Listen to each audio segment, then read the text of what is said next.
Hola amigos, bienvenidos a un nuevo episodio de nuestro podcast La Hoguera de los Necios. Nuestro podcast de la contracultura, del underground, del fochanco podríamos decir. El único podcast, y esto sí que es verdad, que se graba en una antigua granja de pollos. Y no podemos decir nada más porque nuestro emplazamiento es alto secreto y si dijésemos algo más tendríamos que mataros. Pío, pío. Hoy están con nosotros, han venido a la granja nuestros tertulianos favoritos. Un dúo que son como Sonny y Cher, como Prince y Sting, se llaman Amaro y Lourido. Hola, ¿qué tal? Hola, ¿qué tal? ¿Quién es Prince y quién es Sting? Que no me ha quedado claro. Porque aparte fueron un dúo, Prince y... Bueno, lo ¿Y digo Sting? porque solo tenéis un nombre. Ah, bueno, sí. Ahí lo has petado. Yo no me he hecho ninguna operación estética como Cher, pero bueno, espero hacer alguna pronto. Y estar más buena que Cher. Eso es imposible. Bueno, empezamos. Hoy vamos a hablar de la España de Felipe II, de Cervantes, de Lope de Vega, la España en la que no se ponía el sol, de los tercios de Flandes y la Inglaterra de Isabel I, la última Tudor, la hija de Enrique VIII y Ana Bolena, la Inglaterra de Shakespeare, de Spenser, que igual no lo conocéis, pero era un poeta inglés cuyo nombre le sirvió a Robert B. Parker para darle nombre a su detective Spenser. Spencer Tracy era. No. Y también la Inglaterra de Francis Drake, el pirata, el primer inglés en dar la vuelta al mundo, por cierto. Y vamos a hablar de el siglo XVI, es decir, XV palito. Dentro del marco de la guerra anglosajona vamos a hablar de la Armada Invencible. Un poquito de musiquita y comenzamos. Hace mucho tiempo que se acabó, pero es que hay cosas que nunca se olvidan, por mucho tiempo que pase. 1582, el sol no se ponía en nuestro imperio. Me gusta mucho esa frase. Con los Austrias y con los Borbones perdimos nuestras posesiones. Esto tiene que cambiar. Nuestros nietos se merecen que la historia se repita varias veces. Bueno, aquí estamos para hablar de la mal llamada Armada Invencible. El nombre original era la Felicísima Armada, entre otros.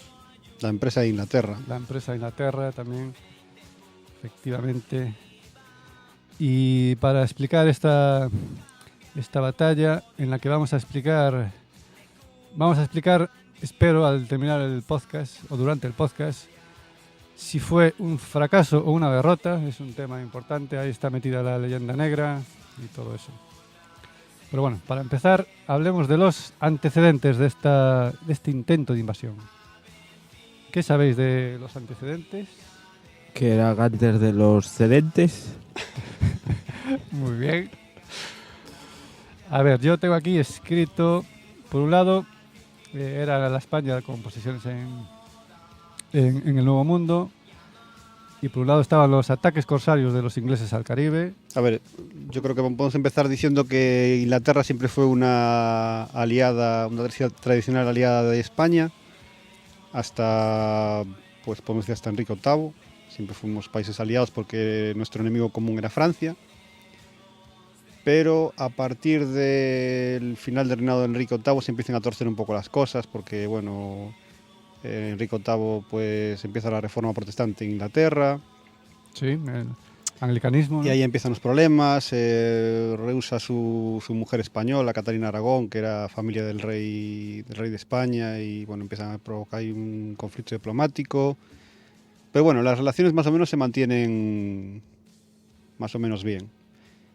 Los problemas seriamente empiezan con Isabel, con la reina Isabel, cuando llega al trono de Inglaterra y empieza pues a alejarse de España y empieza pues apoyar a los rebeldes holandeses que en aquel momento luchaban contra España por su independencia. Lo que de aquella se llamaba Flandes, ¿no? Sí, y bueno, empieza también con el tema de la piratería, utilizar corsarios para atacar barcos españoles, para atacar posiciones españolas en España y en América. Y pues empieza por ahí un poco el tema. Ujú. Pues sí, lo has dicho casi todo. Ataques de los corsarios ingleses al Caribe, el apoyo a los holandeses, la religión, por supuesto. Felipe II era catolicísimo. Aunque bueno, en parte de su catolicismo venía porque quería ayuda del Papa, ayuda en modo de dinero también. Y también hay un factor, algunos de los autores dicen que es desencadenante. Realmente creo que la idea de crear una gran armada para invadir Inglaterra ya estaba en el aire.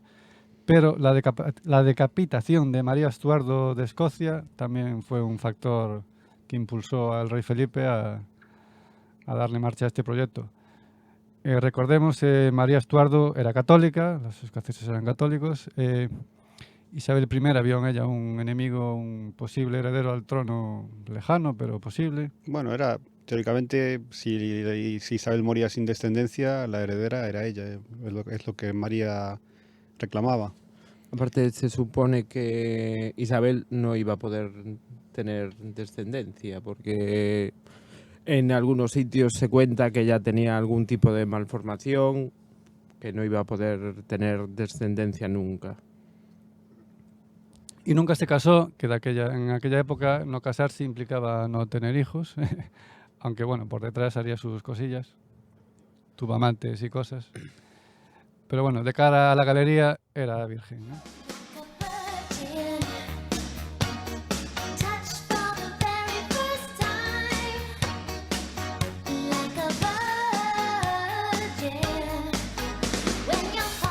Bueno, y entonces se impulsa esta idea de invadir Inglaterra, que ya venía de unos años atrás. ¿Y sabéis cuál era un poco el proyecto, la idea básica de esta empresa? Bueno, pues si queréis podemos hablar un poco más de antecedentes o de lo que llevó al rey de España a querer invadir Inglaterra, porque aparte de lo que hablamos, también podemos decir que el tema de la sucesión portuguesa también es muy importante. El rey de Portugal muere y bueno, Felipe II reclama el trono. 1580.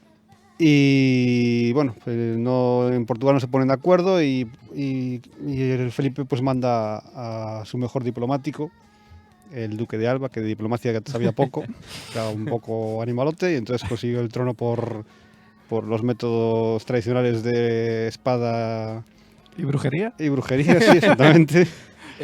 Hacha y cosas. Y pues el tema que había otra persona que reclamaba el trono de Portugal, que es Antonio de Crato, que se escapa y se refugia en Inglaterra. Isabel le da cobijo. Y es otro motivo por el que ya Felipe creo que ya digo hasta aquí. Y pues es otro de los motivos por los que el rey, que era una persona bastante paciente, a lo mejor otro rey pues con menos hubiese decidido antes la invasión, pues el rey prudente la acumulación de causas, pues al final decidió pues aceptar lo que sus subordinados ya le habían tiempo diciendo, que había que invadir Inglaterra. Le llamaban el rey prudente, o como a mí me gusta decirlo, Felipe II te quiere todo el mundo. Hombre, muy bonito. Efectivamente, había personajes como por ejemplo Alejandro de Farnesio, que era un poco el jefe de los ejércitos en Flandes. Creo que se oponía a esta invasión de Inglaterra. Él abogaba por llevarse bien con Inglaterra. Alejandro de Farnesio era un soldado que contaba sus batallas por victorias, pero era un tío que era negociador. Si podía evitar el enfrentamiento, pues si podía ganar una batalla negociando, prefería eso a la guerra, pero si tenía que ir a la guerra también iba sin problema ninguno. Bueno, por la parte estaba el lado pragmático del asunto. El plan luego sería llevarse parte de los soldados de Flandes para invadir Inglaterra y claro, Alejandro Farnesio no quería eso porque los holandeses estaban en plena rebeldía y si igual era resolver un problema creándose otro.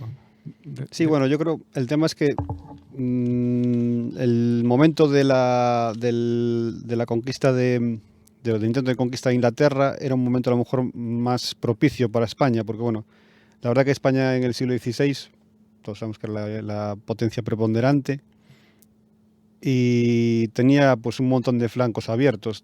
Pues combatió prácticamente con Francia durante todo el siglo por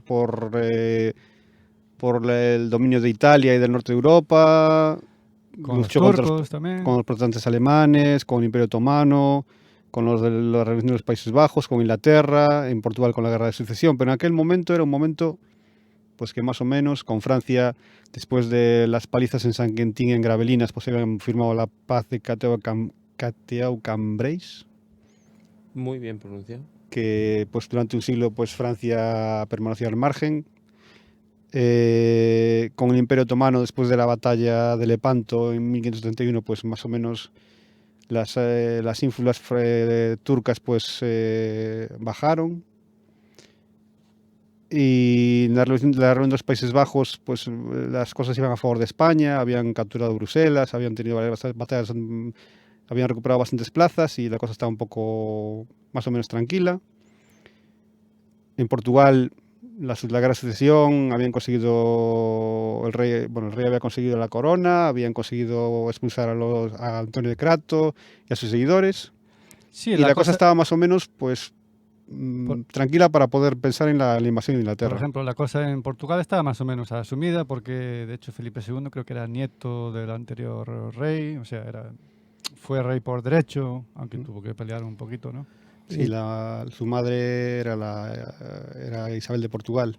Incluso La mujer. lo que comentábamos de Alejandro Farnesio, puede ser que en parte él tampoco estaba de acuerdo con el plan que se había escogido, porque él había propuesto un plan, el que era un avanzado a su tiempo a nivel militar y logístico. Él había propuesto un plan que era no recuerdo si era en 6 o 9 horas, soy capaz de cruzar desde lo que sería Flandes hasta las islas e invadir por tierra. Sí, él propuso una guerra relámpago. Relámpago. Sí. Algo completamente novedoso para la época, pero digamos que Felipe II optó por otro tipo de plan, que había un mix, si no recuerdo mal, era Sí, un mix de lo que había propuesto Lo que tú dices, Bazán. Lourido, es importante. Yo creo que el plan que eligieron el más difícil y más complicado de llevar a cabo. Era, Sobre todo, el más difícil, más complicado de llevar a cabo en 1500 y pico. claro, con el tema de las comunicaciones que había en ese momento, dependías de un montón de cosas que tenían que salir bien. O sea, Podremos explicar el plan y Sí. luego lo debatimos. Al final, después de distintas propuestas, lo que decide Felipe II es hacer un plan, lo que hizo Lourido, un mixto, una solución intermedia. Sería reunir una gran flota en España con unos, creo que 30.000 soldados. No, 30.000 en total. Soldados eran 19.000 y pico. El plan era salir de Lisboa, en Flandes unirse al ejército del duque de Parma, embarcarlo y desembarcar en las orillas del Támesis, ¿no? En la desembocadura del Támesis. Y lo que dices tú, Amaro, ese plan dependía de que las comunicaciones fueran exactas, precisas. Que cuando llegase la armada, los casi 130 barcos, a Flandes, el duque de Farnesio tuviese el ejército ya embarcado para que la armada lo protegiese y desembarcar en Inglaterra. Creo que el plan era eso, Sí. en definitiva. Por ejemplo, incluso se sabe que en alguna de las comunicaciones le habían enviado cartas a Alejandro de Farnesio y a él, como había sido, creo que 2 o 3 cartas que le habían enviado no le habían llegado. Sí. Y a la tercera o cuarta le dijeron, mira, no tengo noticias desde hace no sé cuándo. Y claro, es que a él no le llegaban las comunicaciones. No mandabas un WhatsApp y No. a él le llegaba cuando estuviese igual no le cobertura. pusieron sello a las cartas, que las cartas internacionales no hacen falta más sellos que las nacionales. Igual no sé dónde cuenta ahí en el tema. Sí, un poco la clave fue esa, el fallo de la comunicación y que Alejandro Farnesio nunca creyó en ese plan. Alejandro Farnesio el duque de Parma fue más clarividente en este sentido.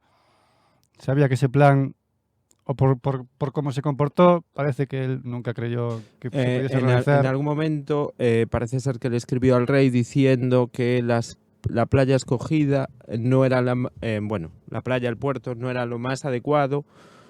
Él conocía mejor esas costas por el calado que tenían los barcos españoles y no podían acercarse demasiado para coger sus tropas. Sí, había mucho banco de arena, estaban también los piratas holandeses, Holandeses. también estaban ahí metiendo caña, que me hace mucha gracia los nombres. Creo que a los piratas ingleses le llamaban los perros del mar y los holandeses eran los mendigos del mar. Bueno, Sí. curioso. Correcto. Me hace mucha gracia cómo insultaban los españoles a los ingleses también, creo que les llamaban gallinas luteranas, muy gracioso. Cocoyoco. Pues sí, hombre, el plan era muy complicado. Era que todo saliese bien, que las condiciones de la mar se diesen. Y después también hay que pensar que los ingleses no se iban a quedar parados, claro. Aparte el tema de que cuando empezaron a hablar de la invasión, el rey de España era un muy buen rey, tenía muy buenas cualidades.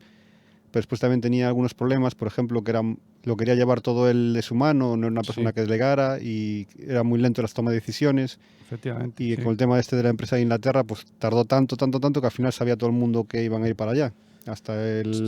Sí, había mucho espía por ahí, sí. Entonces los ingleses estaban a la expectativa de que aparecieran los españoles y claro, no es lo mismo aparecer de sorpresa sin que te hostigue nadie a que llegues allí y te estén molestando en lo que tú quieras hacer, claro. El plan de Farnesio parecía más factible. El plan de sí. Farnesio o el plan inicial que había hablado Ajá. el duque de Santa Cruz, el El conde, Marqués, perdón.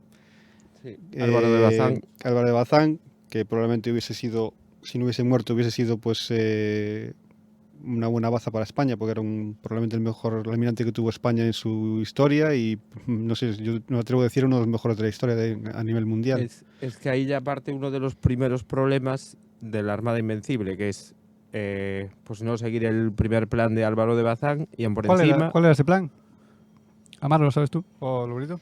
El plan inicial de Álvaro de Bazán era lo más lógico, que era embarcar tanto las tropas como la marinería en Lisboa, ir directos desde A la Lisboa a vez, Inglaterra, que sin bajasen Sin escalas. sin que hacer ba- una que escala bajasen tan loca las tropas como desde Flandes claro. hasta el sitio donde embarcar todos juntos y de ahí ir a invadir Inglaterra. El problema fue, aunque no fuese ese plan, aun por encima el comandante iba a ser Álvaro de Bazán, que nunca tuvo una derrota, y aun por encima va y muere. O sea, ya empieza el plan bastante torcido. Sí, Álvaro Bazán murió cuando estaba la Armada ya en los preparativos. en Lisboa, antes de partir. Murió creo que de tifos. Bueno, la Fiebres epidemia de tifoidea, tifos sí. fue algo bastante crónico. Yo me voy a poner la vacuna contra la fiebre tifoidea. Yo ahí lo dejo. ¿Pero dónde te vas a ir entonces? ¿Para Inglaterra? A Perú.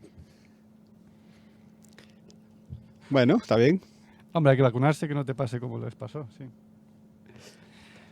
Bueno, pues sí, el Marqués de Santa Cruz había tenido un gran éxito también unos años antes en la conquista de las Terceiras, ¿no, Amaro? Esto Sí, sabes tú un poco. eso pues fue una operación militar para desalojar a los partidarios del Piror de Crato, Ujú, que se habían refugiado en los Azores, exacto. y fue en 2 campañas. La primera campaña fue contra la flota francesa, a la que pues derrotó y destrozó. Y al año siguiente pues hizo una operación anfibia, que se supone que era la primera operación anfibia de la historia, que desembarcó y conquistó la isla Terceira. Ujú. Una operación pues una operación muy bien llevada a cabo. Sí, eso ocurrió en el año 82, 1582. Y ya la decisión final de la Armada, ya estamos en 1585, ya está el plan cómo se realizaría después. En esa época, perdón, en esa época ya está el pirata Drake, ya está dando caña, bueno, ya llevaba tiempo dando caña a los españoles en el Caribe. Francisco Drake, como le llamaban los españoles. Francisco Drake, efectivamente. Había atacado el Caribe, había atacado también Cabo Verde. Y también en el 85 también fue cuando la reina Isabel I decidió ayudar a los rebeldes holandeses. todo esto que habíamos dicho en los antecedentes fue por estas... Francisco por estas Draque, que muy valiente, pero cuando vino a Galicia se llevó dos patadas en el culo. Sí, en Cuando la- intentó asaltar Vigo se la tuvo que agarrar por patas y después en la contraarmada, cuando intentó desembarcar en Coruña, también se tuvo que largar por patas. sí, no le salió bien la En cosa. Galicia es persona non grata. María Pita María Pita Fue- y Zurrolles ven ahí, sí. fue protagonista de esa... La contraarmada, que fue en el año siguiente, fue la respuesta inglesa a la Armada Invencible Española, de la que poco se ha hablado durante muchos años, porque los ingleses saben muy bien... Sí, ensalzar sus logros y ocultar sus fracasos. O convertirlos en victorias, no les da Sí, vergüenza. no Ellos tenían todo ningún lo- reparo en hacerlo. Efectivamente. Pero una cosa que sí que hizo bien el pirata Francis Drake fue asaltar Cádiz en el año, creo que fue el año anterior. Estamos hablando que la Invencible fue en el 88, esto fue en el año 87. Partió de Lisboa, pero bueno, el grueso de las preparaciones antes se habían realizado en Cádiz, y ahí sí que el pirata Drake asaltó Cádiz, y se dice que en consecuencia de este ataque, que destruyó muchos, no barcos en sí, pero sí toneles en los que se iban a guardar agua y víveres, los destrozó, lo cual supuso un año de retraso. También hundió algunos barcos. Lo que pasa que ahora hay estudios recientes sobre cartas que aparecieron en Italia, en Roma, de personas que no tienen nada que ver ni con Inglaterra ni con España, que son gente que estaba allí, que enviaba informes pues a los Médicis o al Papa o no sé a quién, que al final el asalto no había sido no había sido tan grave como se suele decir generalmente a lo largo de la historia. No fue tan determinante. No, Vamos. aparte muchos de los barcos que incendió no eran barcos de la corona, eran barcos de mercantes que estaban allí. Hundió un barco muy importante, que era uno de los barcos insignias de la flota, eso es verdad, y algún barco más, pero bueno, se supone que los costes del asalto, del ataque no fueron tan graves como en principio se pensaba. Es más, se supone que el plan de Drake era cuando atacó Cádiz y destruyó algunos de los barcos que había en el puerto, que se estaban preparando para la Gran Armada, era saquear Cádiz. Pero el duque de Medina Sidonia, que en ese momento y después era más importante todavía, evitó el saqueo de Cádiz. Pues ya que comentas al duque de Medina Sidonia, vamos a hacer que entre en escena. Ya estaba la armada armándose, valga la palabra, en Lisboa en el año 1587. Bueno, podemos hacer un inciso si quieres. ¿Sí? Lo de la Armada es curioso porque si te fijas, todas las fuerzas navales de todos los países del mundo es la Navy, la Royal Navy, la Naval francesa, y en España es la Armada. Sí. O sea, somos el único país que hablamos de Armada. La Armada se refiere, si no me equivoco, es cuando se armaban buques que eran buques mercantes que se armaban para ir a la guerra. O De ahí sea, se sale les el nombre dotaba la- de cañones y Sí. eso, ¿no? Y en España es el único sitio donde se hablaba de Armada. En los demás países se habla de fuerza naval, bueno, quedó ese recuerdo de aquella época. Curioso. Pues cuando estaba la armada ya, el grueso de la armada en Lisboa, acumulando retrasos, es cuando muere el marqués de Santa Cruz. ¿Y qué hace Felipe II? ¿A quién nombra en lugar de Santa Cruz? ¿Lo sabéis? Cáspita, lo acabamos de Sí, mencionar, al pues, duque de Medina al Sidonia. Duque de Medina, Alfonso Pérez de Guzmán el Bueno y Zúñiga. Estaba sin nombre el hombre, ¿eh? Sí, tenía un buen nombre, sí. Sí, pero era un hombre que era era una persona muy capaz como soldado de tierra, como general en tierra, pero como él bien le dijo al rey, Como mira, administrador, dice, ¿no? no, incluso también como era un tío, no le sobraba valor ni arrojo, y era un buen estratega, pero Y él, organizador, porque había organizado partidas que venían del Nuevo Mundo. Era y de esta buen gente que militar. ponía su propio dinero a veces Sí. cuando hacía falta, ¿no? pero el tema es que, claro, él no sabía nada de mar, ni de barcos, fue lo que le dijo al rey, mira, yo de esto no sé, es que me subo a un barco y me mareo.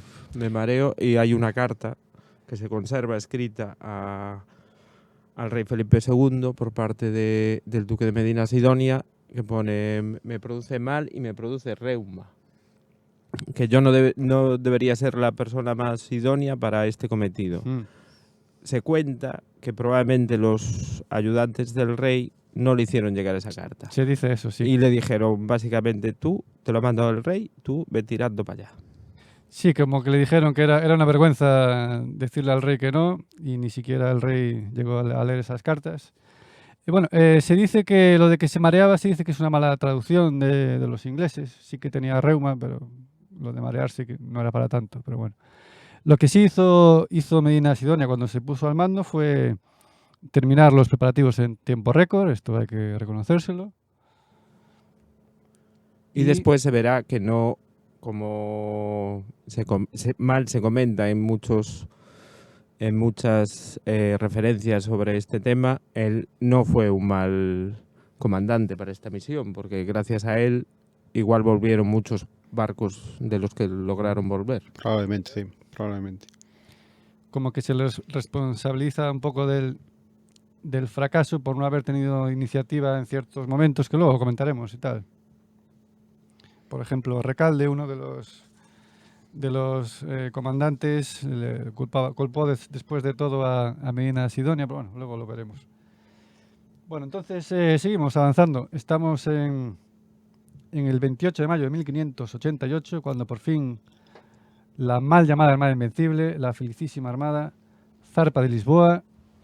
Tengo por aquí en algún sitio los números.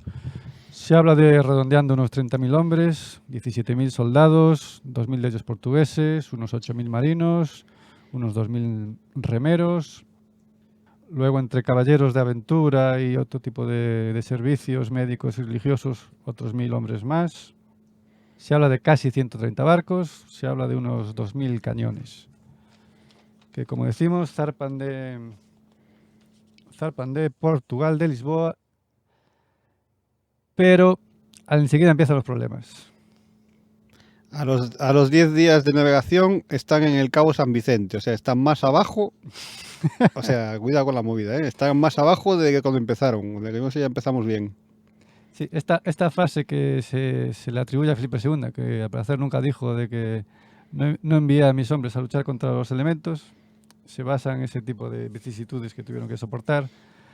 Primero van hacia el sur, luego remontan un poco, pero pasado poco más de un mes tienen que refugiarse en La Coruña, en el puerto de La Coruña, porque una galerna se les echa encima y la armada se pierde la organización y tienen que refugiarse en el puerto de La Coruña para reponer víveres, arreglar unos barcos y tal. Porque les vino encima una galerna, no sé si sabéis lo que es eso, al parecer. La galerna es lo que como le llaman en el Cantábrico a las tempestades. Ajá. Sí, una tempestad de viento y de lluvia y de viento muy frío, sí. Y esto originó, si no recuerdo mal, estuvieron casi un mes 33 días, me parece. En Coruña. Tengo yo aquí unas notas. En Coruña hacen lo que llaman aguada, reponer un problema que luego les pasaría factura debido a los muchos retrasos. Por ejemplo, el agua potable se les pudre, muchas comidas, la carne fresca se les pudre, porque claro, cuando empezaron los preparativos ya empezaron a embarcar hombres que estuvieron hacinados demasiado tiempo en condiciones higiénicas, desastrosas. Hablamos de la plaga de tifus. Tufu es otra cosa. Bueno, y paran en La Coruña. Hombre, si le dan de comer tofu, seguro que cogen alguna cosa mala, seguro. No, al parecer comían mucho algo que se llama bizcocho, que no es el bizcocho que tenemos nosotros hoy en día. Seguro que igual no. Era una especie de pan sin levadura que se conservaba más tiempo. También en Coruña se dedican a, me gusta usar estas palabras, carenar, calafetar y ensebar barcos. ¿Sabéis lo que es esto? Carenar es quitarle lo que se queda pegado. Sabes que cuando navegan los buques de madera se le quedan pegadas conchas. Por fuera, sí. Eso es carenar o limpiarlo. Exacto. Lo demás, calafatear creo que es echarle el petróleo para que quede impermeables, ¿no? O algo así. Y supongo que ensebar será parecido, pero con sebo. Un poco lo mismo, exactamente. Para que resbale mejor. Y estamos hablando de que llegan a La Coruña, una ciudad que por aquel entonces tenía unos 3.000 o 4.000 habitantes, llegan casi 30.000 hombres, imaginaros la escena. Aunque hay que decir que la mayoría de los hombres se quedan a bordo esto se hace por un motivo, que es evitar deserciones. Como en todas las guerras, la gente no iba precisamente voluntaria, hubo muchas levas forzosas y todas estas cosas que podemos imaginar. Aunque la mayoría de ellos quedan a bordo, sí que, bueno, los privilegiados sí que bajan, se refugian algunos, los altos mandos en el Castelo de San Antón, este tipo de cosas. Hacen unas misas allí. Bueno, para la ciudad hubo mucho movimiento. El marqués de Cerralbo organizó eso bastante bien, que luego se encargaría el año siguiente de defender La Coruña de la contraarmada. Y un dato curioso, se dice que se habla de una urca de mujeres que en teoría estaban prohibidas las mujeres y la sodomía, decía los dictados de Felipe II, pero se habla de una urca de mujeres que no se sabe qué fue después de esta urca, pero al parecer a La Coruña sí que llegó. Así que supongo que una cosa serán las normas y otra Curioso. lo que hacía. Y bueno, parte de los soldados rasos, de los marinos sobre todo, eran condenados. Me pareció curioso este dato. Muchos pues tenían una cadena perpetua, pues le daban la redención a cambio de X tiempo en galeras, La chusma. la chusma. Por ejemplo, también curioso, se habla de que una galera de convictos llamada Diana se amotinó al poco después de salir de La Coruña. Bueno, ese tipo de cosas. No estaban allí a gusto, la verdad. Bueno, lo normal que solía pasar en esas Lo condiciones. Pero hay cosas muy curiosas. Esto de los condenados a galeras, luego si tenías así cierta influencia, podían hacer como una familia que, ¿cómo era? El padre estaba condenado a galeras, pero ya era muy mayor, y básicamente contrató o puso un esclavo para que Hiciese su trabajo y él librarse. Se hacían este tipo de cosas. Jolín. Curioso. Bueno, 33 días en La Coruña. Yo creo que de La Coruña ya hemos dicho todo. Y por fin busco la fecha. El 21 de julio zarpa otra vez la Armada de La Coruña. Al parecer bastante reaprovisionada, bastante reparados los barcos. Y se dirigen hacia el Canal de la Mancha. El primer contacto que tienen con los ingleses se produce unos días después en la costa de Lizard. No sé si conocéis, en Cornish, no sé si Cornish es Cornualles, a lo mejor. Pues No sé. me entiendo que igual sí, pero la verdad es que no lo sé. Aquí se dice, la parte de la leyenda negra y la propaganda inglesa, ¿no? Se dice que, no sé si fue Hawkins o otro de los que estaban al mando de los ingleses, estaban jugando a los bolos cuando les llegaron las noticias. Hawkins y Drake, que son primos, creo. Hawkins y Estaban Drake. jugando a los bolos y le llegó ahí, que vienen los españoles. Bah, primero acabamos la partida y después ya vamos a por ellos. Algo Se así. dice que dijeron eso y luego otros investigadores dicen que lo que pasaba es que estaba la marea baja, no podían zarpar y entonces Y no iban a tener viento para poder salir, entonces eso para acrecentar un poco la leyenda de Drake. escurrieron así un poco el bulto. Es curioso porque mucha gente en Inglaterra piensa que Drake fue el primero que dio la vuelta al mundo. El primer inglés sí.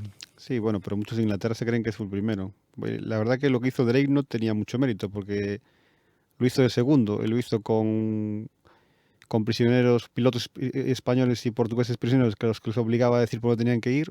Mérito no tiene ninguno, la verdad, pero bueno, yo ahí lo dejo. Bueno, queda dicho. Bueno, entonces al día siguiente más o menos por fin la flota que no armada inglesa zarpa de Plymouth. Y bueno, con respecto a la flota inglesa, decir que creo que el número de barcos era mayor número, aunque eran otro tipo de barcos más ligeros. Eran barcos más pequeños. Eran barcos para lo que diríamos ahora de bajura, o sea, no son barcos tan grandes ni de tanto calado, sino que son para navegar más pegados a la costa. Vale, pues tenemos la primera escaramuza, que es la de enfrente de Plymouth. ¿Qué ocurre en esta escaramuza? Pues básicamente nada, podríamos decir. Hay intercambios de disparos, pero con demasiada distancia, que no crean muchos daños. De hecho, sí que es verdad que dos barcos españoles reciben daños, pero no por la artillería inglesa, sino porque chocan entre ellos.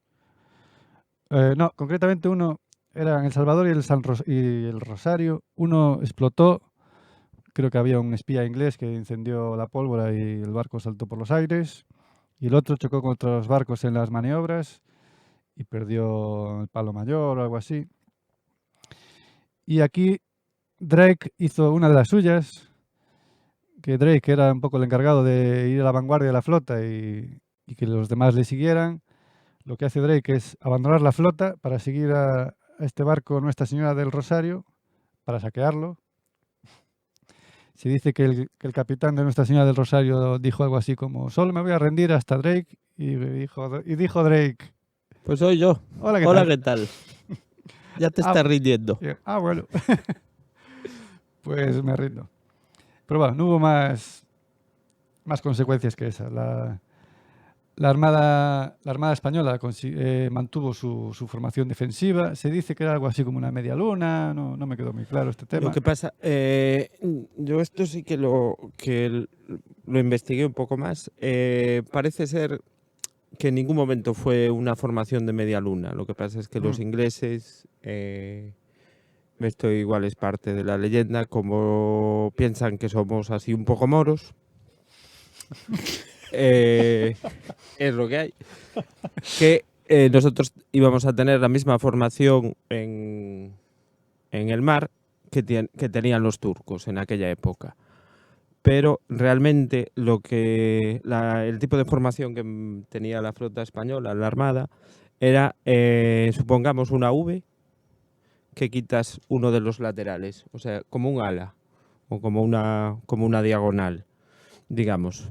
Entonces, lo que pasa es que esa formación, pues vista desde lejos, probablemente igual te puede hacer forma de media luna, pero Claro, España en ningún momento, o sea, la Armada en ningún momento tenía esa formación. fue cuestión de perspectiva. De perspectiva, o porque en algún momento algún barco se quedase un poco más adelante, un poco más atrás, pero no fue nunca formación de media luna, pero sí que es algo que sí que dicen los ingleses.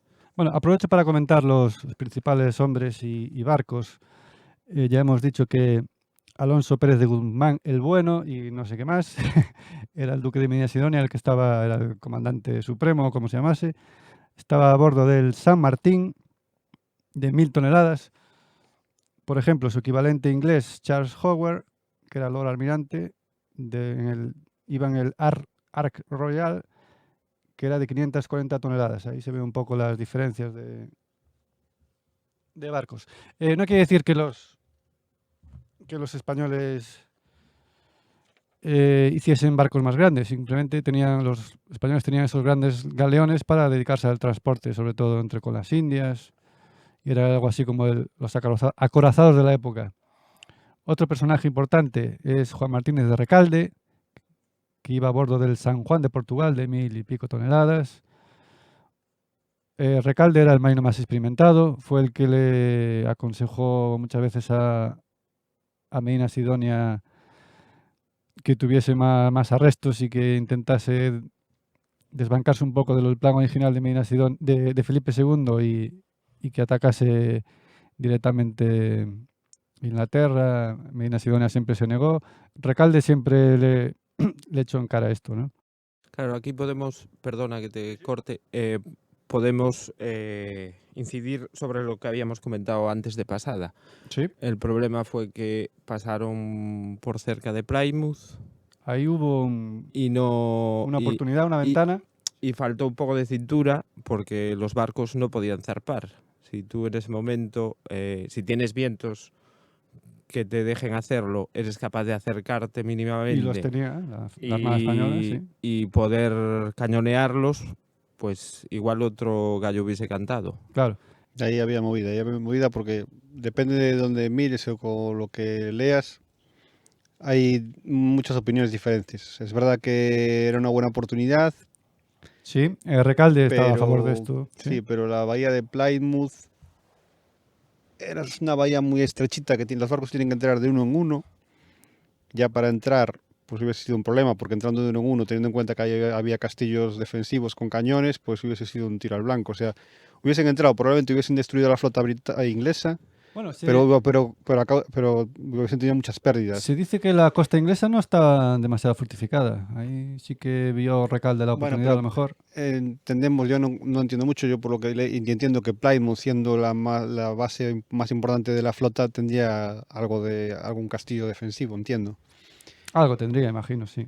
Y el tema es que, claro, probablemente hubiesen destruido la flota inglesa, que venía con la británica, que los británicos no existían. De aquella todavía no eran No, británicos, no ¿no? existía eso. Pero claro, hubiesen tenido muchas pérdidas y lo que tenía miedo el marqués era, pues eso, a estar muy mermados y no poder cumplir el objetivo de llegar a recoger las tropas de Flandes y invadir Inglaterra. Y claro, Felipe II Y a ver tampoco, cómo se explicaba Felipe II después. tampoco escogió a Medina Sidonia al azar. Escogió a un hombre obediente que se ciñó al plan hasta las últimas consecuencias.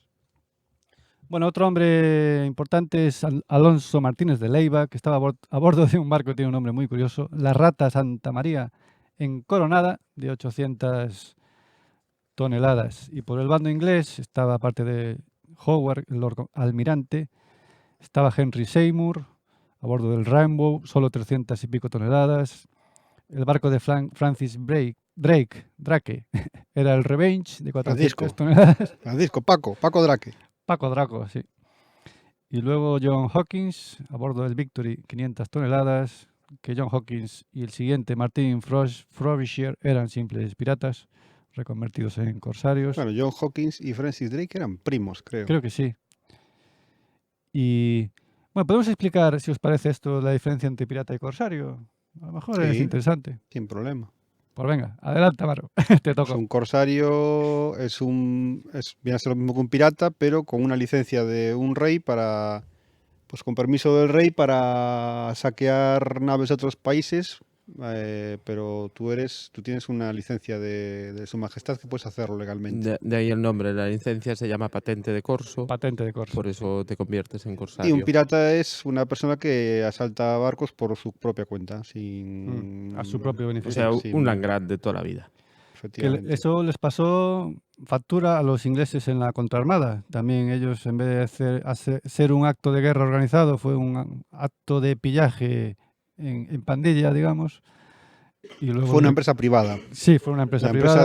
empresa de Inglaterra era una empresa del rey, una empresa de Estado, y la empresa de la contraarmada era una empresa privada a la que, bueno, evidentemente la reina puso su dinero y les prometió pues muchas riquezas si entraban en la flota, y lo que hacía la gente era pues unirse esperando futuros beneficios. El pillaje y tal y cual. Efectivamente. Y decir que no hemos dicho antes, se dice que hay una gran ironía en la flota inglesa en tiempos de Enrique VIII no estaba muy desarrollada, y durante el breve tiempo que no hemos dicho que Felipe II fue rey consorte de Inglaterra, se dice que él aconsejó ¿cómo se dice? La modernización de la flota inglesa, que pudo influir en esto. De los navíos ingleses y se empezaron a construir más o menos siguiendo las líneas, aunque no llegaron a hacerlo igual que los españoles, pero bueno, modernizó un poco Claro, no el había... tipo de embarcación que usaban. Bueno, realmente los buques ingleses de la época son copias de los buques españoles. Los Sí. galeones británicos son copias de los galeones españoles y Se supone que un poco más esbeltos, más ligeros. Tampoco necesitaban grandes barcos para almacenar grandes cosas. No tenían ese comercio con las Indias como tenía España. No les hacía falta. La época que fue rey consorte Felipe II fue rey consorte porque estuvo casado con María... ¿Cómo se llama? María Tudor. María Tudor, sí. María Tudor, que ella era mucho mayor que él y al poco murió y entonces Felipe ahí también II... nació en Felipe II como una especie de sentido de que tenía algún tipo de legalidad sobre el trono de Inglaterra, como había sido rey consorte y él Pero tenía... no. No tenía Al ser legalmente, consorte- legalmente no tenía ningún derecho, pero él sentía como si tuviese algún tipo de derecho sobre el trono de Inglaterra. También a lo mejor influyó también en lo del tema de la invasión. Es más, yo recuerdo haber escuchado que en algún momento después del fallecimiento de su esposa, en algún momento Felipe II, intentando crear una alianza, le propuso matrimonio a Isabel. Me Sí, suena eso, sí, a mí sí. también me suena, sí. Ella declinó, como todas las ofertas de matrimonio que tuvo, las declinó también. Y decir que esta María de Tudor se le conoció como Bloody Mary. La Como, sangrienta María. sí, como el cóctel. Bueno, el cóctel se inventó en el siglo XX, ¿no? Pero bueno, eso también es como cogieron el siempre, nombre. es un poco propaganda, porque su padre pues también fue bastante sanguinario y Isabel también fue bastante sanguinaria, pero como eran protestantes, Claro. la historiografía británica o inglesa británica solo recuerda como sanguinaria la breve reina católica que Claro, tuvieron ese en es el medio. tema. Esta Bloody Mary era católica y masacró, como hicieron todos los demás, ¿no? Masacró bastantes protestantes anglicanos, por eso el apodo. Y decir también que, bueno, el plan de Felipe II, te quiere todo el mundo, no era ponerse en el trono de Inglaterra, hasta donde yo sé, era poner a quien fuese de la línea de sucesión, pero que fuese pro-católico. Su idea era poner a alguien católico en el, Yo no creo en el trono. yo no creo que tuviese unas ideas tan ambiciosas, ¿eh? Yo creo que él sabía que no podía ganar una invasión a Inglaterra, lo único que iba a provocar es una guerra civil. Claro, Y ya tenía bastante con la guerra en Holanda. Yo entiendo que lo que él quería era llegar a una negociación, entiendo, ¿eh? ujú, En la que Inglaterra pues renunciase a la piratería, retirase sus tropas de Holanda y el dinero que estaba enviándolos a los rebeldes holandeses. Bueno, que se dejase de meter con los intereses españoles. Que incluso creo que había llegado a un acuerdo secreto con los turcos, que eso a los españoles les parecía antinatural. Todas esas cosas. Después podíamos comentar también que había algún otro plan a más largo recorrido que alguien le había propuesto al rey, en vez de invadir directamente Inglaterra, ayudar a los rebeldes irlandeses y católicos. Iberio, sí, porque los irlandeses y los escoceses seguían siendo católicos, en su mayoría por lo menos. Muchos ingleses también. Se dice que William Shakespeare era católico. Pues eso no lo sabía yo, mira tú. Sí, incluso que conspiró contra la reina en un momento. Bueno, Uy, uy, uy. dicen, no sé. Bueno, también se dice que William Shakespeare no era William Shakespeare. O sea que... Uf, ahí ya Sí. retorcemos la Me historia, ¿eh? explico. Que la mayoría de sus novelas no las escribió él. quieres Exacto. decir. Bueno, novelas... Bueno. ¿Y Pastiches. quién se supone que la escribía? No sé. No se sabe. No Vale. sé. Supongo que hay algún candidato, pero no tengo ni idea. To be or not to be? That is the question. Whether 'tis nobler in the mind to suffer. Volvemos. sins and En Plymouth, power lo que sí, los barcos ingleses capturan un barco español, El Salvador, es el que captura Drake y lo saquea y tal y cual, pero con este movimiento de Drake lo que consigue, y luego se lo echaría en cara el Lord Almirante Howard, es que la flota inglesa se quede un poco dispersa porque se hace de noche y los barcos quedan por ahí, nadie sabe dónde están. Entonces los españoles la Armada Española sigue su camino hacia el Canal de la Mancha. Bueno, pasado un día la flota inglesa se reagrupa y luego tenemos otro combate importante que fue el combate de Portland. Lo conocemos como el combate de Portland. En este combate... Trailblazer. ¿Cómo? Nada. Perdón. Dilo. No, me salió el nombre. Portland Trailblazer, lo juega el equipo de la NBA. Nada, chorradas, estoy loco. Deja. Genial. Sí. Aquí ocurre algo que no había ocurrido antes, ni que ocurrirá después. Y es que por primera vez los españoles tienen el viento a favor.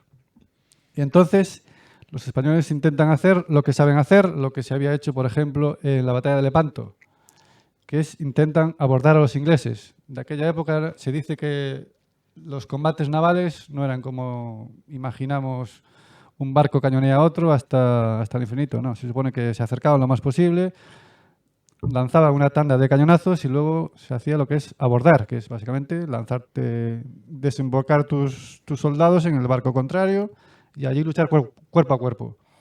Era un poco cómo se hacía la guerra, como se hizo en Lepanto, que se dice que los españoles iban con esa idea, pero los ingleses no se dejaron. Claro, según los propios ingleses, esto fue así porque ellos son más listos que nadie, como estaban adelantados a su tiempo, inventaron una nueva forma de guerrear, que era disparar de lejos y largarte, disparar de lejos y largarte. Una teoría que se cae Se por cae. su propio peso, nada más. Eso que yo tengo visto documentales de la BBC que dan vergüenza ajena. Supongo que verlos, ¿eh? muchos se limitaron a copiar lo que otros dijeron, a mala fe, sin mala fe, otros con mala fe, como que los pusieron a los españoles por tontos y ellos Y torpes. y torpes. Aparte es muy gracioso porque en todas las películas, en muchos documentales, aparece como que el típico que hace un abordaje, si en la película aparecen españoles, son los piratas a los españoles. Ujú. Pero esa era una táctica que tenían sobre todo los barcos de guerra españoles, que era acercarse, cañonear, después disparar los arcabuces. Sí, que y eran como después, unas pistolas, escopetas. Sí, una especie de escopeta o algo así. Y después asaltar el otro barco. Y ahí el cuerpo a cuerpo, ¿no? Claro, los ingleses no se dejaron y No ellos se dicen dejaron. que porque eran muy listos y porque preferían disparar de lejos. Que eso es también lo que dices tú, Amaro, no se sostiene porque en aquella época disparar de lejos la puntería fallaba, sí o sí, era imposible. Acertar a un barco a más de 200 metros con los cañones que había de la época, imposible. Era impensable. Muy complicado, vamos. Lo que sí hicieron los ingleses fue estar un poco avispados y ser conscientes de sus limitaciones.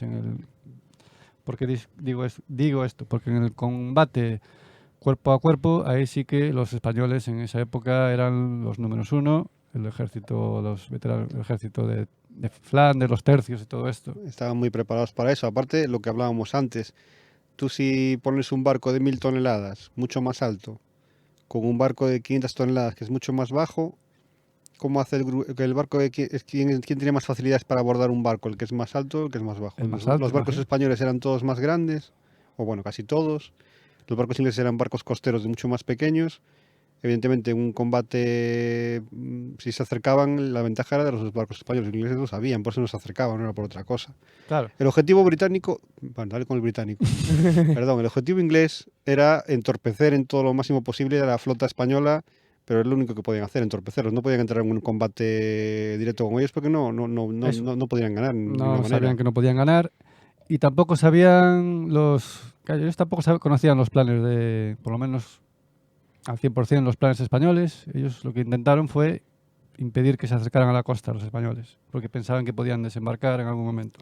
Es más, lo que decíamos de ellos disparaban desde lejos porque eran muchos más listos que nadie y eso se demuestra en que no era tan destructivo esos cañonazos porque hay algunos barcos que volvieron, lo comentaremos después, volvieron a España Sí. con más de 200 impactos de bala de cañón.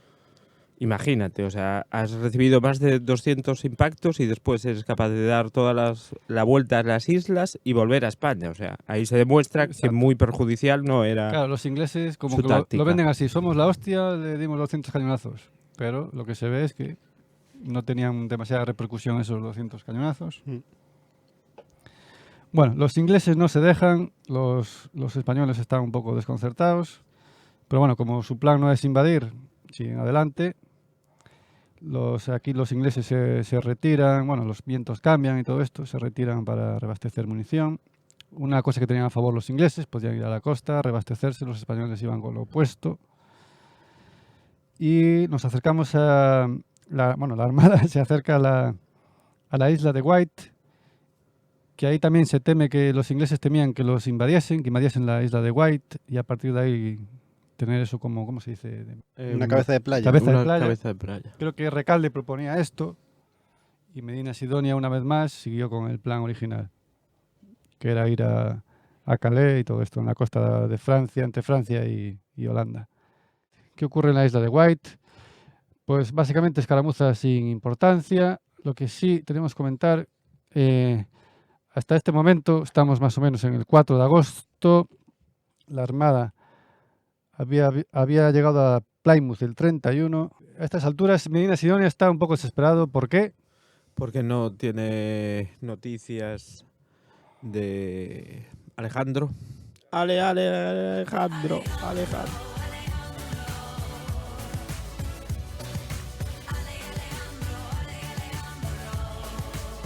Exacto, le ha mandado varios pataches, que son así como pequeñas embarcaciones, avisándole, mía, ya hemos salido, ya vamos por aquí, ya vamos por tal. ¿Tú dónde O estás? sea, en esa época en vez de te mandé un WhatsApp, no, te mandé un patache. ¿Lo recibiste? A mí me hace mucha gracia el nombre, lo escuché, la verdad es que no, al final no lo busqué, pero ¿de dónde vendrá el nombre de Patache? Hostia. Pues es una buena pregunta que seguro que nos contestan nuestros oyentes en algún comentario. Me parece genial. Si lo hay. Bueno, Si hay oyentes, ¿te refieres? Si hay oyentes, El si hay oyente. comentarios, efectivamente. Nos dirigimos al oyente. ¿Alguien ahí? bueno, básicamente en la isla de White sí que hay una discusión otra vez entre, por un lado, Medina Sidonia, por otro lado, Recalde de si tomar White, que de hecho, un plan B, plan B de Felipe II creo que era, si no podían coger las tropas de Parma, era retroceder y tomar White. Veremos más adelante que eso no va a ser posible. A ver, es que yo me lo estoy viendo a los jefes ahí reunidos en el barco con un vaso de vino y todos diciendo, bueno, como un bar, cada uno discutiendo como buenos peninsulares. Sí, los consejos de guerra se realizaban en la nave Almiranta, que era la de Medina Sidonia. Y hombre, contentos no debían estar, ¿no? Bueno, la Armada sigue su camino y decide, como no tiene noticias de Parma, de Alejandro, Alejandro. pues fondear en Calais, que está más o menos en la costa de Francia. Los franceses les dieron permiso, digamos, eran un poco neutrales, pero les dieron permiso. Estaban más bien a favor de España, porque hubo un momento que los ingleses intentaron acercarse y les dieron unos cañonazos para decirles hasta aquí. Más les vale. Por fin, la Armada al pleno, han perdido, ya hemos dicho, un par de barcos, poco más. Algunos ya se habían quedado en tierra por el Cantábrico, urcas que son naves de menor calado, naves de transportes, poco habituadas al Atlántico, más bien al Mediterráneo. Pero vamos, las consecuencias prácticamente insignificantes. Y el duque de Parma es informado de que está en Calais y mientras tanto le salen los goterones a los españoles. ¿Por qué? Porque los ingleses vuelven a rondarles y el 6 de agosto la Armada recala en Calais, reciben la terrible noticia de que el duque de Parma les dice algo así como: Esperarme, que igual me queda un ratito todavía para llegar. a lo mejor en unos días lo tengo. Algo así le dice. Algo así. No sé si era 6 días o algo así. Claro, que era toda una vida para ellos. De aquí a una semana aparezco por ahí. Válgame Dios, dice Medina Sidonia. Claro, por eso decíamos antes que el duque de Parma se ve que nunca confió en el plan porque no se esforzó demasiado y eso que era un hombre muy, muy capaz. Pero bueno, a la vista de que la Armada está en Calais, sí que empieza a embarcar las tropas. Pero no les queda más remedio a los españoles que esperar y eso crea una situación de vulnerabilidad que los ingleses aprovechan. ¿De qué manera? ¿Sabes tú, Amaro? Pues se les ocurre la idea de lanzar brulotes incendiarios contra los barcos españoles. Y pregunto yo, Lorido, ¿qué son brulotes? Los brotes son embarcaciones que se mandan incendiadas contra naves que estén o en una formación fija o ancladas. Claro, la Armada, perdona que te interrumpí, Amaro, ahora sigues. La Armada española estaba un poco entre la espada y la pared, ¿no? La costa por un lado, los ingleses a la otra.